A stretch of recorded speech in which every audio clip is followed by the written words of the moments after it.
Përshëndetje të dashur miq dhe mirë se vini në një tjetër episod të emisionit Të Rinjt për të Rinjt. Hapësira ku zëri të rinjve dëgjohet, ku pyetjet e tyre kanë peshë dhe ku realitetet dhe ato tema të vështira nuk fshihen. Në një realitet sot ku shëndeti mendor po bëhet një sfidë gjithmonë më e njohur, me tema si krahasimi në rrjetet sociale ose fenomene si bullizmi, këto janë disa nga temat të cilat shpesh herë të rinjt i kalojnë në fshehtësi. Përshëndetje të dashur miq dhe nga unë. Sot do të flasim më hapur dhe më gjatë për këto tema që Elena sapo përmendi, me qëllimin që ta kuptojmë sa më mirë veten tonë, për të thyer stigma, por gjithashtu për të dhënë një mesazh sa më të vlefshëm, po aq të rëndësishëm, që askush nga ne nuk është vetëm sot. Sot në studio do kemi disa të ftuar, ku disa prej tyre do të jetë dhe mjekja psikiatre doktoresha Nikolina Bode, e cila do të ndajë me ne këndvështrimin e saj profesional për shëndetin mendor, por gjithashtu do të na jap dhe ne do të na mësojë disa këshilla sa më të mira që ne të përballemi akoma më mirë me sfidat emocionale. Përshëndetje doktoresh dhe faleminderit që je sot këtu me ne. Faleminderit.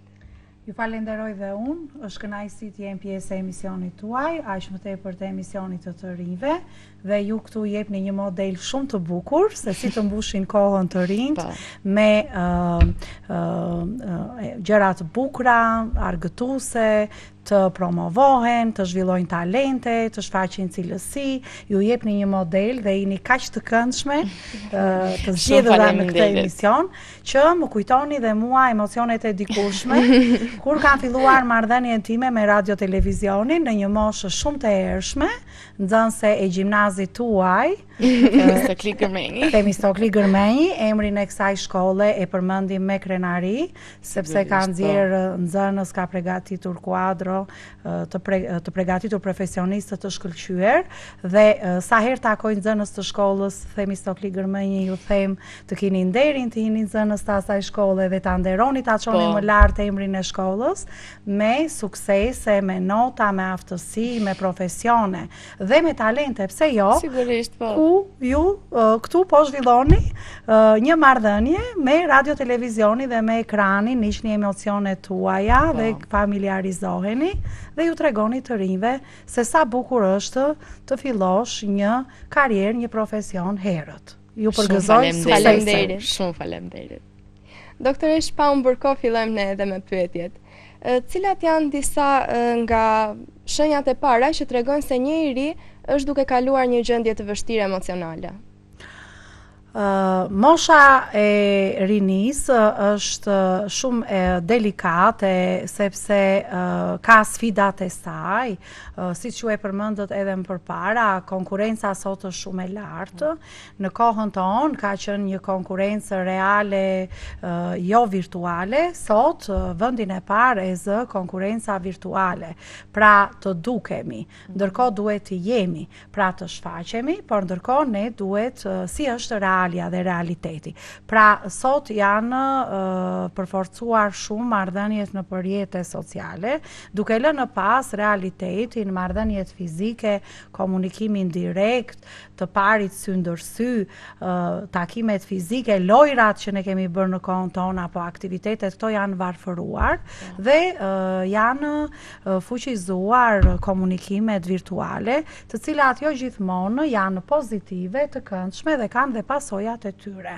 Të rinj të sot konsumojnë shumë orë para internetit, duke hequr kohë dhe nga oraret e gjumit, por kjo kohë ju merr orë dhe nga orët e studimit, ndërkohë kërkesat janë është presioni familjar, presioni shkollor, presioni social, për arritje për rezultate nga njëra anë, ndërkohë konsumohet shumë kohë virtualisht, që shumë herë kjo është dhe dëmshme dhe ne kemi parë pasojat e saj, me konfliktet që gjeneron teknologjia dhe interneti, ku pasojat janë të rënda, ku ka presione, shantazhe, marrje informacioni, marrje materialesh, foto, video, ekspozim.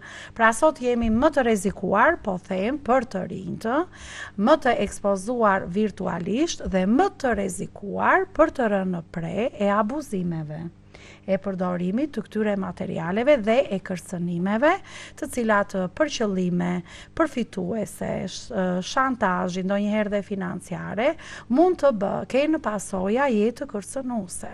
Dhe ajo që na shqetëson më shumë janë këto si e shpenzojmë kohën, si e harxhon njëri sot kohën e lirë, apo sa orë studion në ditë, sa e frekuenton sportet, aktivitetet fizike, sa frekuenton aktivitetet produktive, pozitive, të cilat e çojnë diku, pra i sigurojnë një të ardhme, sepse kjo kohë virtuale e dëmshme e dhurdëm dikon, siç thash, në oraret e gjumit dhe ka pasoja në sjelljen, në aktivitet, në marrëdhënie sociale, në komunikim, në produktivitetin në lidhje me mësimet dhe me kohën e studimit, me vëmendjen dhe përqendrimin, me çrregullimet e ushqyerjes, që po përmendët ju, cilat janë simptomat e para, pra përmendim gjumin të parin, me krizat e ankthit dhe të panikut, me frikrat, dyshimet, duke qenë se është një individ që formëzon tiparet e personalitetit deri në moshën 18 vjet,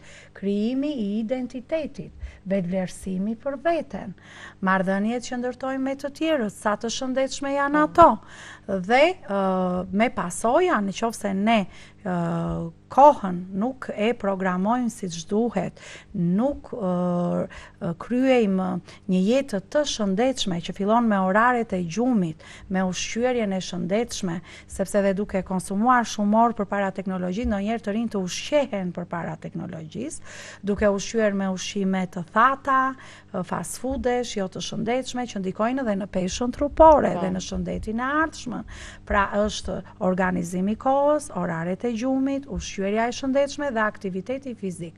Sa ne sot ecim, lëvizim, sa merremi me sport, bëjmë ecje të lirë në natyrë, ngasim biçikletë, në palestër. Këto janë organizimi i mirë i kohës, fillon me një shëndet të mirë të moshës së re. Pra gjumi, ushqyerja dhe aktiviteti fizik janë 3 elemente kaq të thjeshtë, po dhe kaq të rëndësishëm që ndikojnë në shëndetin tonë mendor dhe fizik. Marrëdhëniet që krijojmë me të tjerët. Pra, si e identifikojmë veten, se dhe sot trendet sociale janë, do me thënë, nëse sot organizohesh mirë, mëson, studion, bullizohesh. Pra dhe për vlerat e tua. Dhe për pamin që është shumë e gabuar, edhe nëse je një nxënës i shkëlqyer dhe grupi tjetër për shembull është grupi që frekuenton pijet, orët e natës, frekuenton duhanin, lëndët energjike, ndonjëherë dhe lëndë shumë të rrezikshme për këtë moshë, ku unë me dëshpërim shprehem si mjeke, si profesioniste, kur më rezultojnë çrregullimet sjellore, agitimi, nervoziteti i të rinjve, që nuk e justifikon arsyen pse është kështu, dhe rezultojnë me doping pozitiv, me kanabis apo kokain, apo frekuentojnë alkool dhe lëndë energjike. Kjo është një e ardhme e erët e një moshe të mitur, akoma të paritur dhe të paformuar fizikisht dhe mendërisht, pra 15-16 vjeçar, që futen në një rrugë të errët të substancave, ku ne na largojnë nga ëndrat, nga pasionet dhe nga qëllimet tona. Na tërheq gjithmonë e më shumë ky frekuentim, duke na larguar nga vlerat njerëzore, që janë koha produktive, organizimi i saj, mënyra e ushqyerjes së gjumit dhe aktivitetet që ne frekuentojmë. Pra, ta mbushim ditën në këtë moshë me aktivitete që ne na japin një profesion, na zbulojnë vlera, na zbulojnë talente për të bërë dikush i nesër. Të gjitha këto fillojnë nga stili i shëndetshëm i jetesës. Ka kohë shumë dhe mjaftueshëm që dhe të studiojmë, dhe të argëtohemi, dhe të kryejmë aktivitete të tjera, me shumë mundësira sot që na jep koha, që ne të zbulojmë talentet dhe aftësitë tona, siç po bëni dhe ju në këtë emision, dhe unë ju përgëzoj. Faleminderit. A është normale që njëri të ndihet i pasigurt apo dhe i zbrazët apo dhe pa motivim për periudha të caktuara? Sigurisht që dhe të rinj të kanë sfidat e tyre dhe momentet e tyre të dobësisë. Pra, të kesh momente dobësie apo të kesh defekte, po e them në thonjza këtë, dhe psikologjike, duhet i pranosh, duhet i njohësh, dhe të kërkosh ndihmë, dhe ti korrigjosh, sepse e para njërë thelbësorja është mënyra e rritjes dhe të edukimit. Të gjithë vinë nga modele familjare të ndryshme. Ne nuk u zgjedhim dot prindrit tanë, dhe as modelet edukuese ku ne jemi rritur dhe edukuar, por ne jemi qenie sociale, që ne rritemi, përshtatemi, mësojmë dhe nga shoku dhe nga shoqja, po flas për modelet e mira, sepse shoqëria i ka të gjitha llojet e modeleve. Siç ka modelet pozitive, ka dhe modelet negative, ku ne dhe identifikohemi, gjejmë veten tonë, edhe përshtatemi, modelohemi me modelet. Pra, ne nuk duhet të ndihemi në faj për sfidat, për mënyrën e rritjes dhe të edukimit.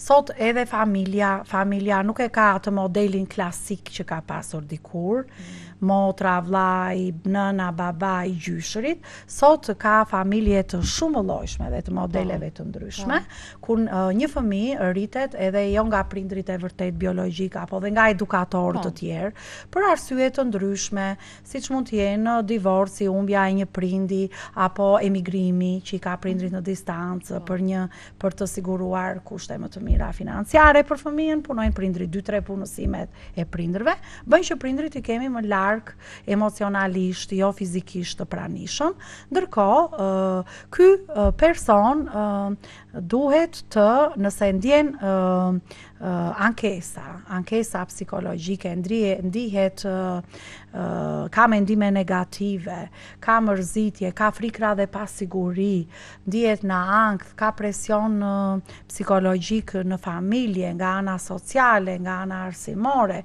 gjithmonë duhet të komunikojë, të hapet, të flasë me një person të besuar.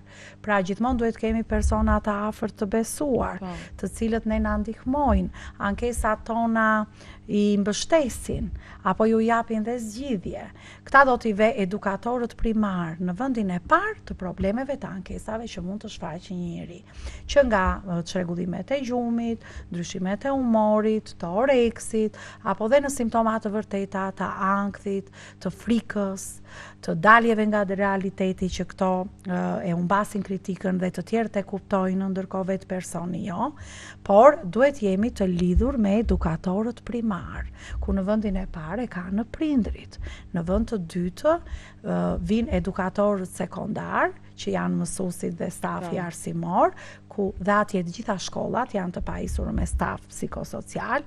Në vend të dytë do vinja edhe një shoqe të ngushtë, një shok, një mik që vërtet ka vlera, na mbështet dhe ja besojmë ankesat tona. Se në vend të tretë do vendos profesionistët, do vendos psikologët, mjekun psikiatër më larg, sepse një ankesë duhet së pari të trajtohet nga psikologu, që është profesionisti më i zakonshëm, më i thjeshtë për të marrë ndihmë dhe për të gjithë, edhe nga unë që flas, të gjithë kemi nevojë të trajtojmë shqetësimet, mërzitjet, pasiguritë tona me një psikolog. Pra të gjithëve na bën mirë një seancë psikoterapie, sepse jeta është e ngarkuar, me sfida, me pasiguri, ju keni ngarkesën mësimore, keni ngarkesën sociale dhe familjare, si të rinj. Prindrit tuaj kanë ngarkesën e punës, të familjes, pra kanë të tjera ngarkesa. Të gjithë njerëzit në jetë, që nga rritja, edukimi dhe në çdo moshë, kanë ngarkesat e tyre, që për atë moshë që bëhet fjalë, duken të mëdha. Ju duken sot provimet e vështira. Kërkesat që keni për të bërë dikush nesër, konkurenca sociale, presioni në klasë, ku atje në një klasë natyrat individuale janë të ndryshme, atje duhet të përshtatemi, të krijojmë marrëdhënie të ngushta, edhe të largta dhe distancuese. Ndonjëherë është e nevojshme të kërkojmë dhe ndihmën e edukatorëve tanë, që unë i përmenda, dhe më të rrezikshme tek të rinjtë që janë të frikshme, janë mendimet dhe sjelljet vetë dëmtuese, që ne sot i kemi parë edhe në mosha të vogla, të arsimit edhe 9 vjeçar, edhe në gjimnazist, të cilat janë pasoja të problemeve të shëndetit mendor, të pa trajtuara herët, të pa zbuluara dhe të pa kërkuara ndihmë. Pra ne nuk do kemi frikë dhe turp të kërkojmë ndihmë. të kërkosh ndihmë është më se njerëzore për çdo problem psikologjik që ndjen dhe ke. Dhe pikërisht nga kjo duhet të vazhdojmë me pyetjen tjetër se kur është momenti që dikush duhet ta kërkojë ndihmën profesionale? Pra kur kërkojmë ndihmë? Të kërkojmë vetë ndihmë është gjëja më e mirë që mund të bëjmë. Kjo do të thotë të njohim veten tonë. Pra të njohim veten tonë brenda normales tonë, sepse çdo individ ka natyrën e vet, të folurit, të sjelljes, të humorit, të ankthit, ka persona që kanë natyrë të gëzueshme, ka persona që janë më të ndrojtur, më të tërhequr emocionalisht, më social, ka persona më asocial. Këto janë pjesë e tipareve të personalitetit dhe ne duhet të njohim veten tonë dhe ndryshimet që vëmë re tek vetja jonë. Të kemi një natë pa gjumësie, përpara një stresi, përpara një problemi ditor, apo një ditë të ankthi, apo të qajmë ndonjëherë, është më se normale, për të gjithë këto janë sjellje normale. Kur prishet funksionimi ynë, çka do të thotë? Kur ne ndërpresim, për shembull për ju, aktivitetin e përditshëm, kujdesin për veten, higjienën personale, veshjen, kur ndryshon pamja dhe paraqitja jonë, ndonjëherë individi dallohet nga pamja e jashtme, ndryshon, që këtu mund të ketë filluar një problemi i shëndetit mendor, që nga vetë kujdesja, mënyra si sillemi me të tjerë, ndryshon sjellja tonë. Pra jemi të durueshëm, jemi të agituar, jemi nervoz. Kjo dallon sjelljen normale nga sjellja anormale. Dhe kur këto të organizuara bashkë, gjumi, mendimet, humori, ankthjet të tjerë, prishin funksionimin tonë, që ne ndërpresim shkollën me mungesa, refuzojmë të shkojmë në shkollë, ndërpresim marrëdhëniet me shoqet, me shokët, pra izolohemi nga ana sociale. Nuk arrim produktivitetin ditor, nuk realizojmë dot detyrat në shoqëri, në familje, nuk realizojmë aktivitetet. Kur këto simptoma, se mund të bëjmë një mungesë një ditë, nuk dua të shkoj në shkollë, ndodh. Kjo nuk është sëmundje, kjo nuk është. Ose nxjerrim një arsye për të mos shkuar në mësim. Kjo ka ndodhur. Apo një largim nga mësimi. Kur këto zgjatin dhe persistojnë për të paktën 2 javë, që funksionimi quhet i prishur, këtu nuk ka kaluar dhe koha e ndihmës psikologjike kur prishet funksionimi dhe duhet patjetër të bëjmë një takim me mjekun për problemin tonë, sepse problemi është bërë madhor. Prandaj dua të cilësoj në këtë emision sot për ju, problemi mos bëhet madhor. Ne mos bëhemi për mjek psikiatër, ta trajtojmë më herët. Pra kur ato shenjat, simptomat, që ne kemi përtesë, mungesë energjie, mungesë dëshire, kur ndryshon sjellja jonë, gjumi jonë, oreksi, ne ti trajtojmë më herët dhe më përpara.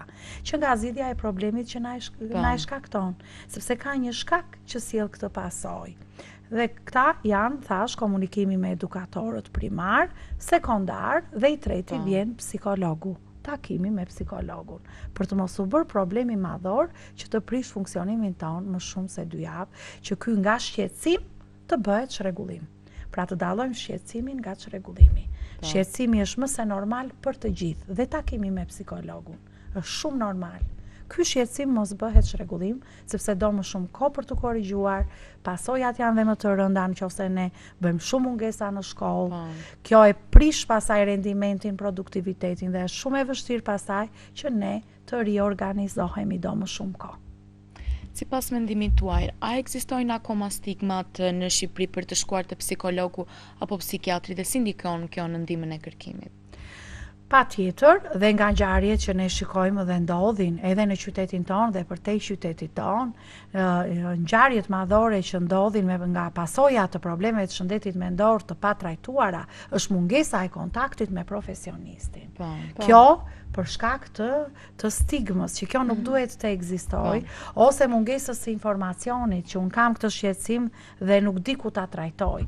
Pra, ka 2 elemente shumë të rëndësishëm. E para është mungesa e informacionit, që kemi problemin, nuk i kemi dhënë rëndësi, nuk kemi kërkuar ndihmë, sepse nuk kemi informacionin e duhur për ta zgjidhur, dhe e dyta është ndjenja e turpit dhe e fajit, që unë kam këtë problem.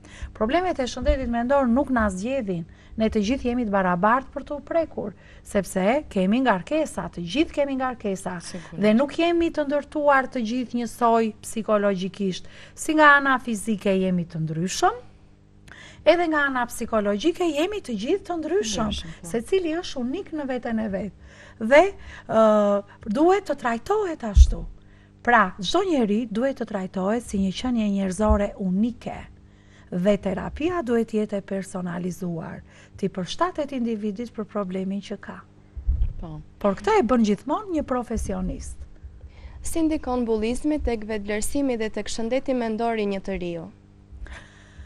Bullizmi është i rëndës si për personin që bullizohet, ka pasoja psikologjike, dhe për personat apo grupin bullizues.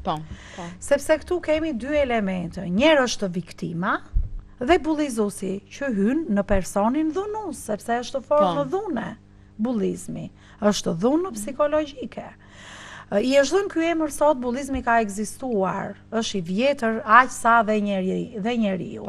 Edhe prindrit tuaj, edhe gjyshrit tuaj, paraardhësit tuaj e kanë njohur jo me këtë term. Ka qenë në formën e talljeve, të nofkave, të epiteteve, nuk ishte emër, por të thirreshe një nofk. Edhe në klasë, ta vinte klasa, ta vinte lagja. Mirë pa atëre kishte një elasticitet në këtë terminologji. Do me thënë, ose në këtë ngjarje të bullizmit, nuk kishte pasojat që ka sot. Sot bullizmi është shumë i rrezikshëm. Sa informacion japim, aq dhe keq përtypet ky informacion, sa ndonjëherë edhe keq përdoret dhe shpërdorohet. Unë vërej që shpërdorohet termi bullizues. Abuzohet. Përdoret dhe, do me thënë, edhe në formën edukuese. Kur duhet të merret një person dhe të edukohet për një ngjarje, për një vepër, nuk e të drejtë sepse thot mos më bullizo. Do me thënë, duhet të përdoret siç duhet dhe abuzohet me termin, duke u patur dhe pasoja të rrezikshme. Më bullizoi dhe bëra këtë veprim. Unë ndjeva i bullizuar dhe reagova kështu, duke pasur pasoja shumë të rrezikshme për të dyja palët, sepse kjo gjeneron në forma dhune, verbale, fizike, kibernetike, ndonjëherë dhe me humbje jetësh në të rinjt, shumë e rrezikshme. Dhe prandaj këtë si term nuk duhet ta shpërdorojmë. Si duhet të reagojë një iri apo një adoleshent nëse përballet me një bullizëm të vazhdueshëm? Pra, ne duhet të edukohemi me vënien kufi të bullizmit, të vendosim vetë kufirin, sepse kemi parë që kur përzihen të rriturit në elemente të tillë, jo vetëm që nuk zgjidhen siç duhet, po marrin për masa të tjera konfliktet. Ndonjëherë dhe më të rënda kur përfshihen të rriturit. Pra, idealja është që fëmijët të edukohen me zgjidhjen vetë dhe përballjen me bullizmin. Që është përgjigja, do me thënë vënia kufi e tjetrit aty ku të cënon, ti vendosësh kufi deri këtu, ose largimi nga grupi bullizues. Nëse grupi nuk kupton me fjalë ose personi bullizues, të reagosh në mënyrë reflektore duke u distancuar dhe duke u vetë mbrojtur në një farë mase me largimin. Nëse vetë ti si fëmijë fizikisht dhe mendërisht nuk krijon atë zgjidhjen e këtij fenomeni bullizues, e para është me komunikim dhe me fjalë, jo tallja me tallje, fyerja me fyerje, grushti me grusht, me fjalë, me kuptim. Prandaj fëmijët sot janë të varfër në komunikim, sepse dhe mungojnë lojrat në grup, luajnë virtualisht, po jo fizikisht.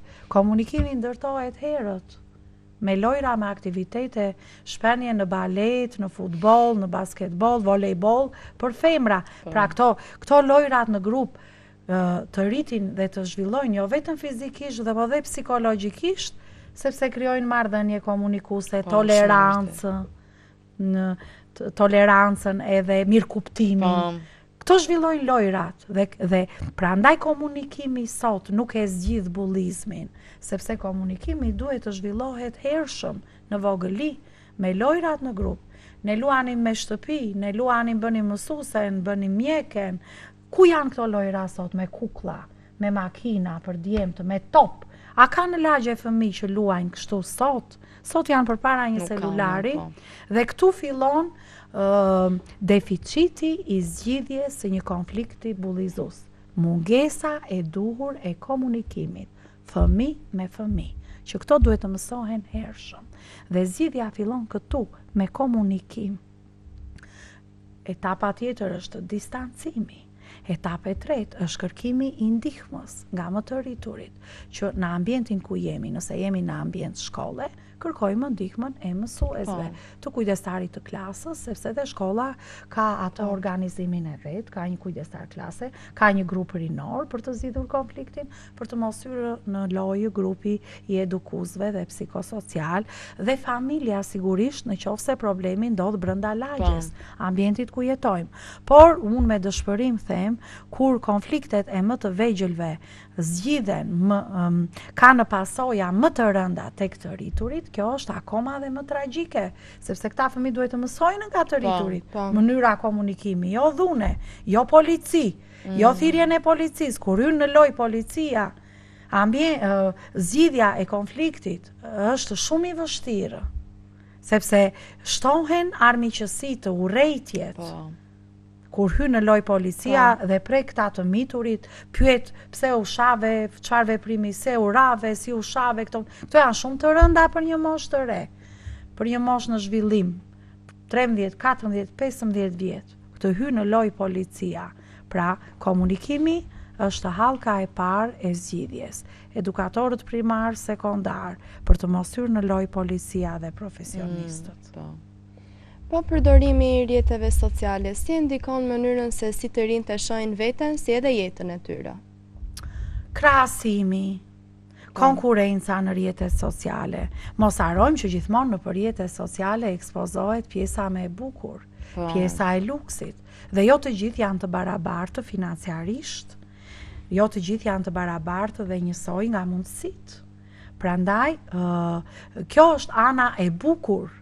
Por ti nuk e di se çfarë fshihet pas kësaj pamje të bukur, sepse jo të gjitha modelet e familjeve janë ideale, siç duken në një foto, siç duken në një veshje, në një pushim apo në një argëtim. Pra, dhe identifikimi virtual nuk është real. Pra, ne krahasohemi me pjesën më të bukur të dukshme, ndërkohë që ajo pjesa tjetër nuk duket. Dhe këtu ndjehemi me foto, me imazhe, me pamje, ne krijojmë një vetvlerësim të ulët për veten. Pra, humbasim respektin ndaj vetes.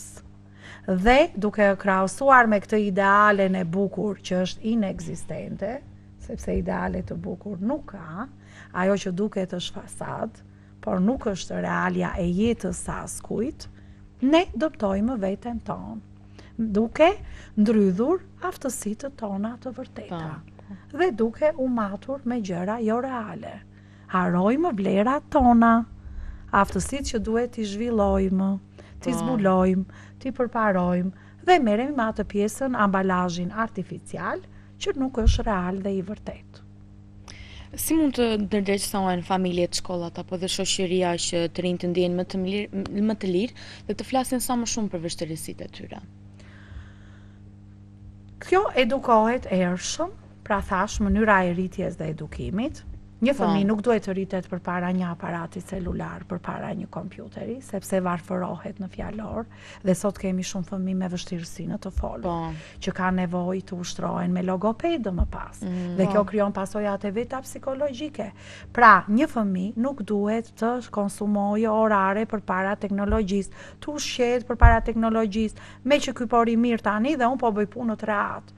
Dhe duhet të edukohet dhe hershëm me oraret e gjumit dhe mënyrën e ushqyerjes. Dhe zhvillimi i të folurit të një fëmije është që prindi, edukatori primar, duhet të zhvillojë tek fëmia aftësitë komunikuese. Së pari komunikimin për çdo problem që në rritjen dhe zhvillimin e hershëm, po them parashkollori, kopshi, fëmia t'i tregoj prindit çfarë ndodh në kopësh.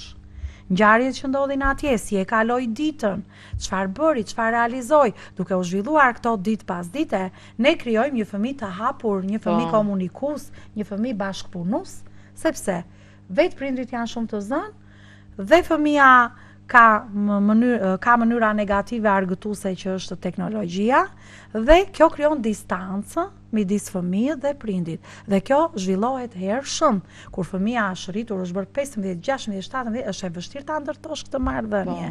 Kjo duhet ndërtuar herët, besimi, komunikimi, bashkëpunimi, herët në moshën e hershme të fëmijërisë, që të zhvillohet dhe në moshën e mëvonshme, të kemi marrëdhënie të forta, të besueshme prind-fëmijë. Dhe në fund, çfarë mesazhi do t'ju jepni të rinjve që po kalojnë periudha të vështira emocionale?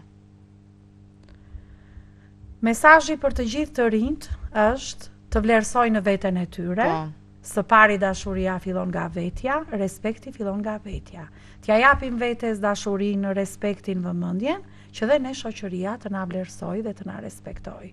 Të zhvillojmë veten tonë, talentet, aftësitë tona, që dhe shoqëria ne të na japë vlerën dhe vendin që na takon. Faleminderit. Shumë faleminderit. Suksese, kënaqësi dhe për mua. Faleminderit. Miq, ne do të shkëputemi për disa spote publicitare dhe do të rikthehemi në studio me të ftuarit e radhës. Na ndiqni.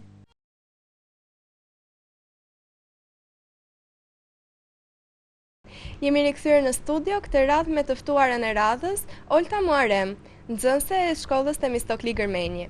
Përshëndetje Olta, faleminderit që e pranua ftesën. Përshëndetje, mirë se u gjeta. Olta, çfarë kuptoni ju me shprehjen shëndeti mendor? Për mua shëndeti mendor është të ndihesh mirë, të jesh mirë me veten tënde, të kesh mendime pozitive dhe në momentin që ti ke një sfidë apo një vështirësi në jetën tënde ta kalosh me sa më shumë sportivitet. A mendon se të rinjtë e sotëm flasin mjaftueshëm për ndjenjat e tyre? Mendoj se jo mjaftueshëm, pasi shpesh mendojnë se nëse flasin për ndjenjat e tyre do gjykohen nga shoqëria, kështu që kanë tendencë që të mbyllen më shumë në vetvete.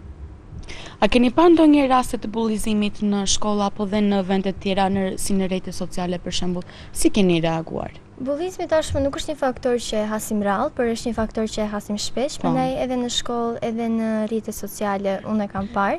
Kam munduar që të ndërhyj, por në momentin që nuk kam ndërhyrë dot, gjithmonë jam gjendur pranë, le të themi, viktimës së bullizmit, për t'i thënë atij që unë jam afër dhe nuk është vetë.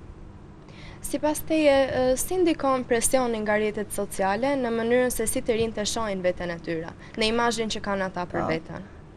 Tani, kjo ka efekt goxha të rëndë, sepse edhe te vetja ime kam dalluar që në qoftë se unë shoh një person perfekt në dukje në rrjetet sociale, edhe pa e kuptuar, pa vetdijen time, jam duke e krahasuar veten me atë person.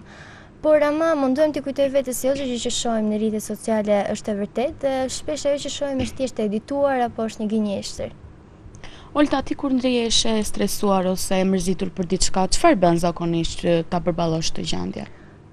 Zakonisht gjet të dëgjoj muzikën që dua, të shkoj në shëtitje, të dal me shoqe që mendoj se më kuptojnë ose më bëjnë të ndihem më mirë, për ta haruar atë që po më ndodh, dhe kam edhe qejf që të shkruaj nëse kam një problem, sepse më duket mënyra më e bukur për të shmangur problemet kur i kthen ato në art. Po, kur i shkruan ato ndjenjat e tua. Po. Olta, ju në qoftë se do ishin ndonjëherë në shumë vështirësi emocionale, në një gjendje të keqe emocionale, a do t'i drejtoheshit ndonjë psikologu? Po, mendoj se po, edhe pse e shkuara te psikologu konsiderohet si obobo, ku po shkon, pse po shkon, sikur ke ndonjë problem shumë serioz, është për mua shumë normale që të shkosh, sepse nuk është një dobësi emocionale të shkosh te psikologu, por është guxim. Po shkollën, a e sheh si një vend që mund të ndihmojë për gjendjen tënde, për shembull, nëse je mërzitur apo e stresuar? Unë mendoj se të ndihmon, por jo gjithmonë. Po. Sepse dihet që janë punonjësit sociale dhe psikologët, por ndonjëherë nuk mund t'i drejtohesh gjithmonë, sidomos për probleme personale që e ke vështirësi të hapësh. Pra nuk je plotësisht e sigurt. Po, nuk është plotësisht e sigurt. Cilat janë gjërat që ju bëjnë të ndjeni më shpesh në presion, për shembull shkolla ose familja në ndonjë rast? Presioni, për mendimin tim, vjen më shumë nga pritshmëritë. Pra pritshmëritë që kam unë nga vetja për të qenë versioni më i mirë, pritshmëritë që ka familja ndaj meje, pastaj edhe pritshmëritë e shoqërisë që të dua që të dukem sa më mirë në sytë të tjerëve. Dhe ndonjëherë bëhet shumë e lodhshme të mundohesh të arrish gjithë këto pritshmëri. Olta, a mendon se ndonjëherë mësuesit apo prindit ju kuptojnë mjaftueshëm për shembull për problemet që ti ke? Mendoj se ata përpiqen, por duke qenë se ne jemi rritur në dy gjenerata të ndryshme, pra ka qenë brezi i hershëm dhe brezi tani, Dhe mendoj se brezi jonë është më i ndërgjegjësuar për problemet emocionale, por ama brezi tyre jo dhe aq, dhe edhe pse mundohen të na kuptojnë, nuk mund të na kuptojnë plotësisht. Ti gjen mbështetje vetëm tek shoqëria, muzika, siç the? Po, Dhe por tek me shkrimet. raste edhe ju drejtojmë të rriturve, sepse normal që sigurisht, gjithçka duhet i drejtohet edhe prindërve. Shumë mirë. Çfarë do t'ju thonit bashkëmoshatarëve tuaj që ndihen në një gjendje të vështirë emocionale ose ndihen në presion? Unë do të thoya që të gjithë kalojmë momente të vështira, të gjithë kalojmë ato momentet e errëta ku nuk dallojmë se ka rrugëzgjidhje, por edhe çka është e rëndësishme është të kuptojmë se nuk jemi vetëm dhe gjithmonë ka një dritë në fund të tunelit. Sipas ju, çfarë mund të bëjmë ne të rinjtë për ta bërë shoqërinë më të hapur dhe më të ndjeshme ndaj shëndetit mendor? Një shembull konkret është si ky i sotmi, pra të flasim sa më shumë për këtë temë, të ndjeshojmë njëri tjetrin edhe të flasim sa më hapur për problemet që kemi dhe t'i bëjmë njerëzve të ditur që është shumë okay të ndihesh keq dhe është shumë okay të drejtohesh njerëzve të tjerë për problemet e tua. A mendoni se edukimi mbi shëndetin mendor është një temë që duhet trajtuar si pjesë e orarit mësimor, si pjesë e shkollës? Po, mendoj se duhet trajtuar sepse jo të gjithë e dinë rëndësinë e trajtimit të shëndetit mendor, qoftë probleme të vogla, por edhe probleme akoma më të mëdha. Dhe mendoj se duhet të futet që gjithkusht të jetë më i ndërgjegjësuar dhe shoqëria ta ketë pjesë të saj rutinë shëndetin mendor. Olta, në qoftë se ti do të kisha mundësinë që si mund ta ndryshoje diçka në mënyrën e bullizimit nëpër shkolla apo dhe në vende të tjera, çfarë do bëje konkretisht? Konkretisht do doja të bëja sa më shumë tema ndërgjegjësuese, sidomos me qeverinë e nxënësve ku jam edhe pjesë, dhe të flisja sa më shumë dhe në qoftë se pikaset një person i bullizuar ose njeri që bullizon, do doja që ai të shkonte te punësa sociale, te psikologja, sepse edhe ata që bullizojnë kanë problemet e tyre, të cilat i reflektojnë në mënyra të tjera. Dhe si përfundim, çfarë të jep ty forcë ose motivim kur je duke u ndier keq, kur je në një gjendje jo fort të mirë emocionale? Kur jam duke u ndier keq, gjithmonë mendoj se unë nuk jam vetë, unë kam gjithmonë dikë që do më mbështes dhe se gjithçka do kaloj dhe se gjithçka që po e bëj tani, po e bëj për veten time kur kam qenë fëmijë dhe për veten time aktuale dhe për të ardhmen time.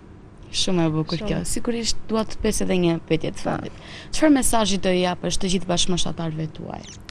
Bashkëmoshatarëve të mi doja t'i thosha mesazhin se ju nuk jeni vetëm dhe gjithmonë do i dikush që të flas me ju për problemet e tuaja, prandaj gjithmonë drejtohuni dikujt në momentin që ndjeni keq. Në rregull. Olta, shumë faleminderit që ishe këtu sot me ne. Faleminderit ju për ftesën. Miq, ne do të shkëputemi për disa spote publicitare dhe do të kthehemi sërish në studio me të ftuarin e radhës. Na ndiqni.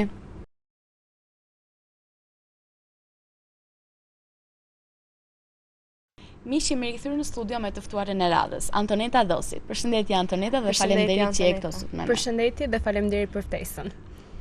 Antoneta, si e vlerëson ti raportin mes shëndetit fizik dhe shëndetin mendor? Unë mendoj që të dyja kanë rëndësinë e tyre, por duke parë brezat që po vinë, mendoj që brezat e sotëm po i kushtojnë më shumë rëndësi sportit, shëndetit fizik sesa shëndetit mendor, dhe mendoj që do ta kthejmë pak anën dhe të kthehemi pak në shëndetin mendor, pasi gjithë secili prej nesh ka nevojë që dhe të flasë për atë çfarë mendon ose ndjen. Antoneta, si mendon ti, të rinjtë e sotëm flasin mjaftueshëm për ndjenjat apo dhe për vështirësitë e tyre? Unë do marr shembull dhe veten time, që jam një tip që s'para flas për ndjenjat e mia ose se si ndihem unë dhe është është gabim dhe mendoj që duhet të flasim më shumë, pavarësisht se mundohemi, por që tek dikush që ne vërtet besojmë duhet të fillojmë të flasim. Po mirë, pse nuk kapesh për shembull tek dikush?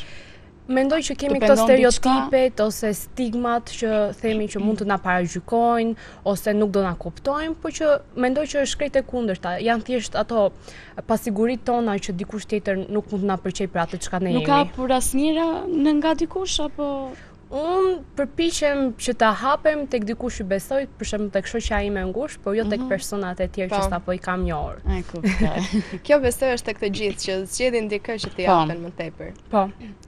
Po në përditshmërinë tënde, Antoneta, ke parë raste të bullizmit dhe nëse po si ke reaguar ndaj tyre? Unë personalisht e urej bullizmin, ja them kështu, kush nuk e uren? Pasi vërtet është diçka që vërtet po e mundon shoqërinë tonë dhe kemi patur plot raste pasi dhe unë punoj dhe me fëmijë dhe sa herë që shikoj dikë që bullizon njëri tjetrin mundohem që të jem hey stop pasi kjo është gabim dhe nëse unë nuk jap dot zgjidhje vet, shkoj tek një person që është më i rritur se unë, që t'japi ai zgjidhje pasi nuk e kam qef bullizmin. Te kritjet sociale sa mendon që ndikon bullizmi? Mund të themi që ndikon shumë, pasi kemi filluar që të krahasojmë njëri tjetrin, për shembull nëse një trup hedh një foto, themi ua sa e bukur sikur të isha unë si ajo, ose kjo ka këtë gjë dhe unë nuk e kam, e filloj me këto krahasime që besoj që janë të tepruara, pasi ne duhet ta përqejmë veten për atë çka jemi dhe jo çka të tjerët kanë. Janë shumë të tepruara, po edhe të pashmangshme në ditët e sotme. A Të gjithë kanë rrjetet sociale, të gjithë sa e hapin, ato të dalin të para fotot e të tjerëve. Po, sigurisht. A je ndjerë ndonjëherë e bullizuar ndaj rrjeteve sociale? Po jam ndjerë, po që jam përpjekur t'ja anashkaloj pasi nuk dua që të merre me ke bërgjën e dushi. Do me thënë me këto në thonjë za budallishe i them unë, pasi unë kam jetën time, të tjerët kanë jetën e tyre, kështu që sigurisht. Dhe duhet karakteri fort për ta pranuar këtë, për ta kuptuar vërtet. Sepse ka njerëz që vërtet ndikojnë shumë dhe e lënë atë ndikim që t'i çojnë në humner. Antoneta, ti kur ndihesh e stresuar, cilat janë disa nga metodat e tua për t'u qetësuar? Gjëja e parë që bëj, marr shoqen time të ngushtë të telefon, ku je do vish të dalim. Pastaj un kam një raport shumë të mirë me mamin tim dhe filloj bëj shëtitje me mamin, flasim për gjëra, edhe nëse unë nuk flas për atë çka më streson, thjesht ajo e ecura me një pjesëtar që unë ndihem me sigurt më bën shumë mirë. Po. Pastaj është muzika, këndoj, pasi unë edhe këndoj, pastaj shikoj anë të tjera merrem me diçka që mua më pëlqen, si për shembull fëmijët, aty jam thjesht e lehtësuar nga çdo gjë dhe më pëlqen. A je drejtuar ndonjëherë një psikologu apo psikiatri për bullizimin që ke pasur? Po, jo aq shpesh sa ç'duhet, por kur e kam parë veten që vërtet nuk mundem ta mbaj, nuk është ajo Antoneta që e mban dot. Vërtet kam mbajtur tek psikologja e shkollës dhe ja kam shprehur që këtu janë gjërat që mua nuk shkojnë me jetën time ose nuk më pëlqejnë. A të kanë ndihmuar? Të ka dhënë këshilla? Më ka dhënë këshilla të vlefshme, jam përpjekur që ti zbatoj ato këshilla, por që ndonjëherë jemi dhe kokë fort, jemi brez kokë fort ne, dhe ndonjëherë nuk i bëjmë ato këshillat. A je ndier mirë duke folur me psikologen? Të flasësh, të kesh ndier ndonjë qetësi ose të ka mirë kuptuar? Është si të heqësh një bar kur flet me dikë që vërtet të lëndon, kështu që vërtet jam ndier mirë, por pavarësisht se nuk jam ndier 100%, po të paktën një pjesë të mirë të asaj lëndimit ose atij stresit vërtet ka kaluar. Po sugjeron të bashkëmoshatarëve tuaj që të flasin te një psikolog? Po e sugjeroj pasi qoftë psikolog, qoftë punonjës social kanë të njëjtën punë, kështu që është mirë që të flasim. Edhe nëse nuk flisni me psikolog, ja u këshilloj që të flisni me prindrit tuaj ose me dikë që vërtet ju beson dhe që ju bën mirë dhe që ndron afër jush pavarësisht çdo gjëje. Po. Cilat janë disa nga gjërat që ju bën të ndjeni në presion më shpesh? Për shembull shkolla, aktivitetet e tjera që mund të bësh, pritshmëritë, ngarkesa. Mund të them që të gjitha këto kanë ndikimin e tyre, shkolla, familja, por edhe vetë me njëri tjetrin e kemi këtë presionin që ai është më i mirë se unë jam më i mirë se ajo, e filloj me këto, si ta them, stereotipet që bëjmë me njëri tjetrin. Pra më tepër thua për rrjetet sociale. Po, rrjetet sociale, por edhe vetë shoqëria jonë. Thjesht edhe të dalësh me dikë fillon pastaj ai debati në thonjë që jo ti nuk e bën mirë këtë, unë jam më i shkathët në kjo gjë, të tjera si këto. E kuptoj shumë mirë. A mendon se në ditët e sotme mësuesit dhe prindrit i kuptojnë mjaftueshëm sfidat mendore, duke qenë se në kohën e tyre brezi i tyre nuk ka qenë kaq i hapur për të folur për sfidat mendore? Unë po flas në raportin tim me mamin tim, do me thënë, mamin përpiqet të më kuptoj, ka raste që nuk kupton, por që nëse dikush vërtet do të kuptoj, të kupton, përpiqet, pavarësisht se jemi breza të ndryshëm, ata vijnë nga një brez tjetër, ne vijmë nga një brez tjetër, mendoj që jemi emancipuar mjaftueshëm që mund edhe të na kuptojnë. Të paktën për shembull edhe ty mami të kupton sepse ka dhe shumë veta të tjerë që nuk i kuptojnë fare apo nuk flasin edhe me prindrit e tyre. Po, shumë e mirë të kesh me njëra tjetrën dhe e kuptojmë njëra tjetrën edhe kur nuk mund të flasim. Po. Edhe ja këshilloj që edhe të tjerëve që edhe nëse nuk keni një raport aq të mirë me prindrit, me një motër, me vllajin, qoftë me tezën, me hallën, me dikë që keni të afërt, po. Sepse një këshill që vjen nga një i rritur nuk është shumë më e vlefshme nga një këshill që mund të vijë nga një bashkëmoshatari jo. Të kuptoj. Po. Sipas teje, si mund ta bëjnë ne të rinjtë për ta bërë më shoqërinë më të hapur dhe më të ndjeshme ndaj shëndetit mendor pra? Unë mendoj që duhet të nisi që nga shkolla. Për shembull, shkollat të bëjnë orë mësimore për edukimin e shëndetit mendor, për sëmundje si depresioni ose angsti, stresi. Po, ne kemi pasur në shkollën tonë në Themistokliu Gërmengi, kemi pasur shumë diskutime për këtë temë. Po, ka patur orë që vinë dhe psikologët dhe punonjëse sociale që të flasin të gjithë. Unë mendoj që të mos bëhet vetëm në një klasë që marrim një klasë dhe të flitet, por të merret e gjithë shkolla ose të ketë nga një orë të caktuar për çdo klasë që të flitet dhe të jetë më e shpeshtë. Për shembull, të mos flasim vetëm një herë në disa muaj, por të flitet një herë në muaj ose 2 herë në muaj, kjo që do t'i afrojë dhe nxënësit me profesorët ose me punonjësit social ose psikologët e shkollës. Mbase mund të ketë edhe një aktivitet për shëndetin mendor, mund të bëjnë postera apo diçka tjetër. Si mendon ti, është e vlefshme? Pak ditë më parë ne si shkollë, si qeveri nxënësish na ftuam për aktivitetin e shëndetit mendor dhe ne si qeveri nxënësish vizatuam disa postera për shëndetin mendor, duke i dhënë dhe një mesazh bashkëmoshatarëve tonë që të flasin dhe të mos pasi heshtja vërtet nuk shëron. Edhe ishte një gjë shumë e mirë dhe shumë frutëdhënëse për mendimin tim, pasi ka ardhur koha në këtë kohë që jemi ku teknologjia po bën bumin e madh, ka ardhur koha që të flasim edhe për shëndetin mendor, jo vetëm për gjërat e tjera. Nëse do të kisha mundësinë që të ndryshoje diçka në mënyrën se si trajtohet bullizmi nëpër shkolla në ditët e sotme, çfarë do ishte, çfarë do bëje ti për ta ndryshuar? Si fillim, siç tham, të flasim, por edhe nëse ne dallojmë që dikush po bullizon dikë, ti flasim në mënyrë shoqërore, të mos jemi këta që e gjykojnë direkt që pse e bëre ti këtë ose pse e bëre atë. Dhe nëse ne nuk japim dot vetë zgjidhje, shumë mirë mund në rastin e shkollës mund të shkojmë tek psikologja e shkollës ta raportojmë atje ose tek një profesor ose mësues që ka të bëjë në lidhje me atë nxënës.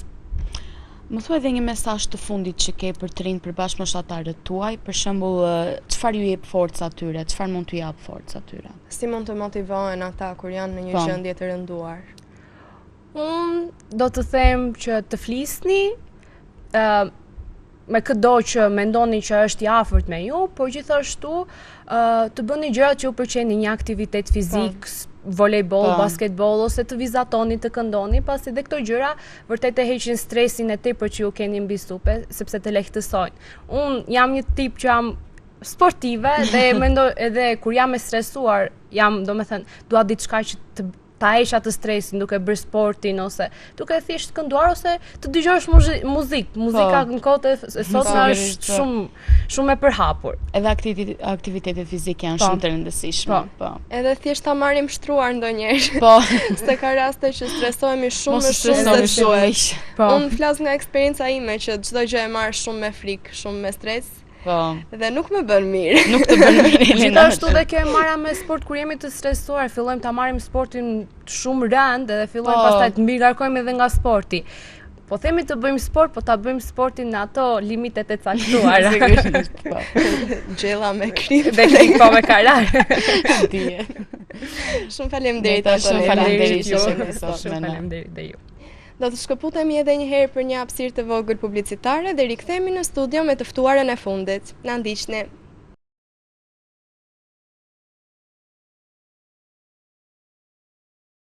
Miq, jemi rikthyer në studio me të ftuarën e fundit, Cindy Korda.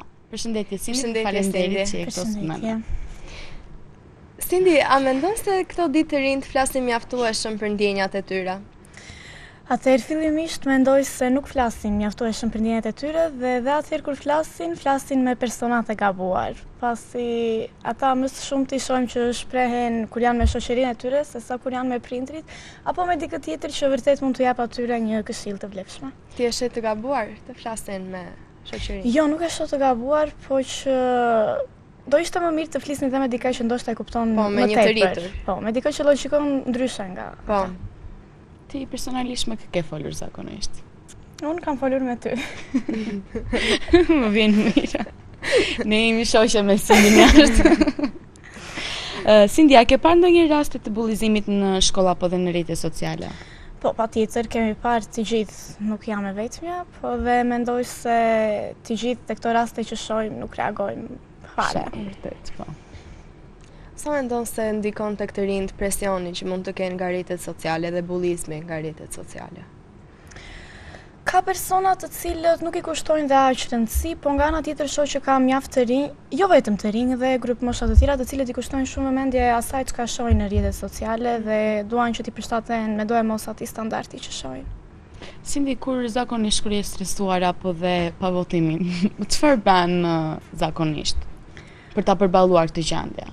Unë personalisht e kam gjetur zgjedhjen te muzika, gjithmonë thjesht Dëgjon muzikë dhe po.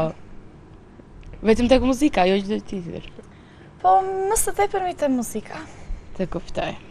A mendon se do t'i drejtohesh ndonjëherë ndonjë psikologe ose punonjëse sociale, nëse ndihesh në një gjendje të rënduar emocionale? Po, besoj se po, edhe munde, po është edhe kjo, me sa kam parë ose kam dëgjuar te të tjerë, kanë këtë. Më së tepër mi flas kur bëhet fjalë për psikologët e shkollës, sepse grup mosha tonë të ata psikolog ka akses. Ka disa të rinj që thonë, e po jo, nuk do vete, se do t'i thot mamit, do t'i thot babit. Të kuptoj, po. Kështu që nuk e di, ka dhe ajo ato mangësitë e veta. Po ti personalisht si e shikon shkollën si vend për të folur? Unë personalisht në shkollë nuk do flisja me asnjë atje. Nuk do flisi. Po pse? Nuk e shikon të sigurt? Jo se nuk e shikoj të sigurt, thjesht nuk ndihem aq rehat sa të flas me persona të tjerë për problem. Sigurisht ka mësues që me të cilët unë kam aq marrëdhënie, po sa të flisja, po nuk e di, nuk do ta bëja. Po. Nuk ndihem rehat ashtu. Cilat janë gjërat që të bën të ndihesh më në presion? Siç mund të jenë për shembull familja, që mund të kesh, shkolla. Po tani më së tepërmi shkolla, fokusin më të madh atje e kemi, kështu që të gjitha nga ajo na vjen. Çfarë do i thoshe bashkëmoshatarëve tuaj që ndihen të vetmuar apo dhe pa mbështetje? Shiko, besoj se të gjithë kemi patur ato momentet tona ku jemi ndjerë të vetmuar dhe pa mbështetje, siç e the ti. Po çdo gjë e kalon duke gjetur personat e duhur të cilët të bëjnë të ndihesh mirë me veten. A mendon se në ditët e sotme prindrit dhe mësuesit e kuptojnë mjaftueshëm, aq sa ç'duhet, gjendjen dhe sfidat mendore që mund të kenë të rinjt? Jo, me thënë të drejtën jo. Padyshim ka mjaft prindrit të cilët kanë krijuar atë marrëdhënie si shok dhe shoqe me fëmijët e tyre dhe me të cilët flasin për çdo problem, por nga ana tjetër shohin që ka dhe prindër që në rastet kur fëmia ju hapet për problemet që ata kanë, thonë po hajde, jo, nuk e ke mirë këtë, nuk e ke mirë atë, nuk e di. Po. Nuk të mirë kuptojnë në të gjithë, ashtu siç kërkon fëmia të mirë kuptohet. Ne kuptoj. Nëse do të kisha mundësi të ndryshoje diçka në mënyrën se si trajtohet bullizmi nëpër shkolla, çfarë do ndryshoja? Do ndryshoja qëndrimin që mbajnë të tjerët kundrejt bullizmit, pasi të gjithë mund të shohin raste ku bullizojnë të tjerë dhe nuk reagojnë fare, madje në shumicën e rasteve bëhen pjesë atij bullizmi. Po, edhe unë të njëjtën që kam parë të njëjtin rast. Edhe më vjen shumë keq. Ti a ke bërë gjë kundrejt këtij bullizmi kur e ke parë? Sigurisht që kam bërë, kam vajtur në mbrojtje të tjetrit dhe kam mbruar gjithmonë. Nuk më vjen shumë gjëna ta shikoj dikë që të bullizohet. Kot në së koti. Ti Elena, çfarë ke bërë?